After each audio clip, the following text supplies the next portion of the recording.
एक बात बताएं, मेरी जो 7 साल की जर्नी है, 8 ही साल की है, मैंने मुखिया के तौर पे शुरुआत किया।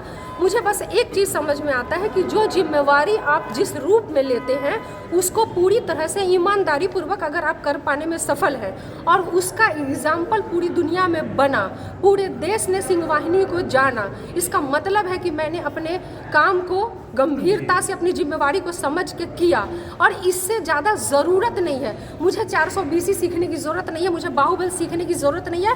मैं राजनीति को समाज सेवा मानती हूँ, मैं राजनीति को विकास के उसमें देखती हूँ कि कितने ऊंचे पैमाने तक आपके आने से वो आप लेके जाते हैं, और मेरा यही सर्वोपरि है और मैं उसी पर काम कर रही हूँ। मैडम, और आप ही की सरकार, आप ही की पार्टी अब फिर से आनंद मोहन को अपराधी कह रही है, क्या कहें? 1 मिनट सुनिए, आपको ये पता होना चाहिए कि गठबंधन में थे और मुख्यमंत्री नीतीश कुमार जी थे। आनंद मोहन जी की दोस्ती और नीतीश कुमार जी की दोस्ती जग जाहिर है। उन्होंने अपनी दोस्ती निभाने के लिए मुख्यमंत्री के पद पर रहते हुए उसका फ़ायदा उठाते हुए अपने दोस्त को बाहर निकाला, कानून में बदलाव करके। यहाँ पे तेजस्वी जी कभी कहीं पर नहीं थे। हाँ, तेजस्वी जी ने इतना ज़रूर समझा कि दया कर करके उस परिवार को ज़रूर टिकट दिया कि चलो ठीक है सर्वाइव कर जाए, लेकिन उस दया के बदले भी उस परिवार ने क्या किया ये आप सबको बहुत बेहतर पता है। देखिए, जनता के बल के आगे कोई बाहुबल काम नहीं करता है। वो जमाना चला गया जब बाहुबल दिखा करके बूथ लूट लिया जाता था और उन्हें बूथ तक पहुंचने नहीं दिया जाता था। वो वक्त अब चला गया है। ऐसा अभी बाहुबली का कुछ भी वो काम करेगा नहीं। जनता ही सर्वश्रेष्ठ है, जनता ही सर्वोपरि है। जनता अपना बल दिखा करके बाहुबल को परास्त करेगी। मोदी लहर में कितना सक्सेस रहेंगे? मोदी लहर में कितना सक्सेस रहेंगे? कहाँ है, कौन सी मोदी लहर कहाँ पे है? यहाँ तो सबसे पहली बात मैं ये बता दूं कि यहाँ पे तो लड़ाई है ही नहीं। यहाँ पे बीजेपी चुनाव लड़ ही नहीं रही है। पहली बात जानकारी के लिए बता दे रही हूँ, यहाँ पे जो लड़ाई है वो सीधा सीधा अगर समझे तो एक आपने जो कहा शब्द की बाहुबली, उसकी लड़ाई है और दूसरी तरफ समाजवाद की लड़ाई है। यहाँ पे भाजपा तो कहीं है ही नहीं। भाजपा को भी फूल बना करके दोस्ती निभाने के लिए नीतीश कुमार जी ने पूरे शिवहर की जनता का बलिदान समझ, ये मतलब क्या कहते हैं उसको वटेवर, मतलब उनका शोषण किया है यहाँ के शिवहर की जनता का, जो अपनी दोस्ती के निभाने के लिए उन्होंने ये टिकट जो है वो जदयू को दिया है और ऐसे लोगों को दिया है। आप मानती हैं कि मोदी लहर है?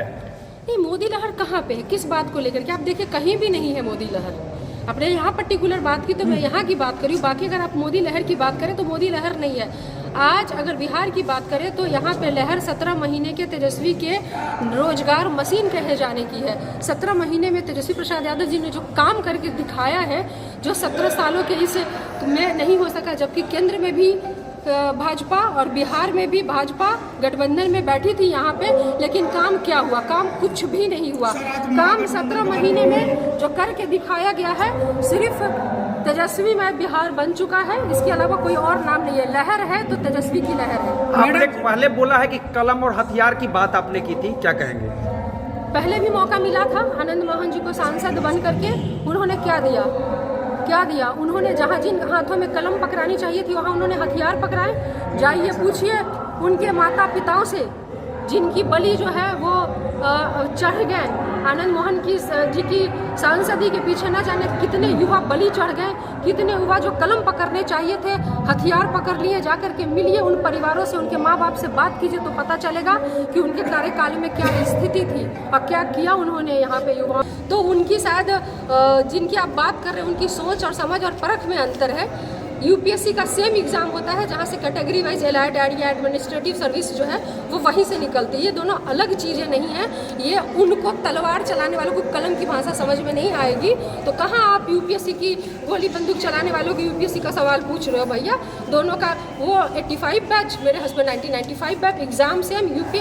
यूपीएससी क्वालिफाइड है, कैडर अलग हो सकते हैं और एडमिनिस्ट्रेटिव सर्विस से है वो एग्जाम सेम है, वहीं से निकले। आईएएस है या आईआरएस है जैसा विपक्षी हमलावर है? हस्बैंड एडमिनिस्ट्रेटिव सर्विस से है, ठीक है, और सेम एग्ज़ाम है, अलग अलग जैसे रेवेन्यू होता है, आईओएफएस होता है, फॉरेस्ट सर्विस होता है, इनकम टैक्स होता है, रेलवे सर्विस होता है, स्टैटिस्टिक सर्विस होता है भैया, बहुत सारे सर्विसेज हैं जो सेम एग्जाम्स से निकल के आपके मार्क्स और आपकी चॉइस पे आपको मिलते हैं। प्रॉब्लम क्या है? क्लर्क नहीं है भाई, यूपीएससी क्वालिफाई है। नहीं, क्लर्क होना भी आज के दिन में तो वो भी नौकरी नहीं मिल पा रही है, लेकिन वो सेम एग्जाम से निकले हुए हैं। कहाँ आप उसकी बातों में आ गए जिसको यही नहीं पता है कि वो विधायक किस दल का है। आप माइक लगा करके पूछिए उनके पुत्र से कि भाई तुम विधायक किस दल से हो, जरा बता।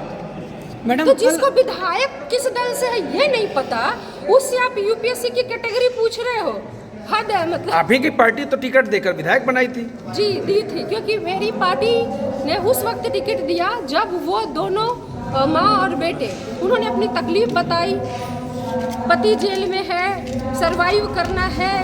हमारी बहुत दयावान है, ठीक है, उन्हें लगा कि चलो ठीक है, एक महिला और एक की बात है, और इस वजह से उन्होंने उनके समाज पे, जिस समाज से वो आते हैं, उन्हें लगा कि नहीं कुछ ज़रूरत है, तो उन्होंने कहा कि चलो ठीक है, दया दिखा करके समझिए जो भी, उन्होंने उनको वो मौका दिया, लेकिन मौके के बदले में महागठबंधन के उम्मीदवार से काफी आप सुयोग समझती है। महागठबंधन की उम्मीदवार ऋतु जायसवाल क्यों नहीं हो?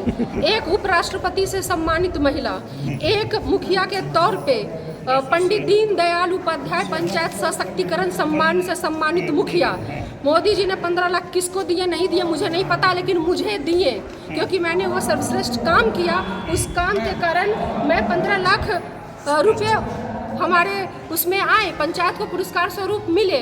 फ्लेम लीडरशिप अवार्ड से लेके तमाम वैसे अवार्ड जो कि खरीदे नहीं जाते हैं, उपराष्ट्रपति से सम्मान, और ये पंडित दीनदयाल उपाध्याय पंचायत सशक्तिकरण सम्मान कई लेवल पे वेरीफाई होता है। केंद्र से लोग आते हैं, स्टेट से लोग आते हैं, ब्लॉक और प्रखंड से लेकर के सारे लेवल पे आपके काम की समीक्षा की जाती है, तब जाकर के आपको पुरस्कार प्रदान किया जाता है। तो मुझे तो लगता है कि जहाँ पर मैंने खुद को प्रूफ किया, इन तमाम सम्मान पाना इतना आसान नहीं होता है। ठीक है, विधायक बोल रहे थे कि ऋतु जायसवाल